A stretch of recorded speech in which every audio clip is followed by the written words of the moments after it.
আজকের এই দিনটার জন্য অনেক দিন ধরে অপেক্ষা করে বসেছিলাম। শেষমেশ আজকেরই সেই দিনটা চলেই আসলো। আজকেরে হলো আমার ছেলের বড় কাচারি। আমাদের ভাগ্য এতটাই খারাপ যে ওই দিন সকাল থেকে প্রচুর ঝড় বৃষ্টি হচ্ছিল।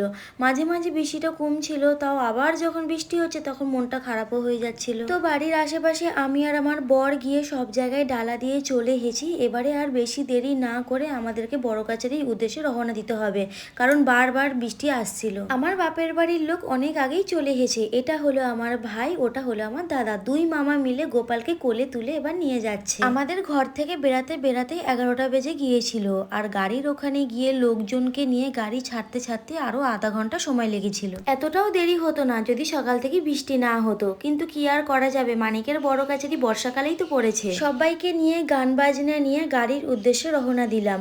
বেশি দূর না, আমাদের বাড়ি থেকে 5 মিনিট। ওই যে প্রাইমারি স্কুলটা আছে ওখানেই গাড়িগুলো দাঁড়িয়ে আছে।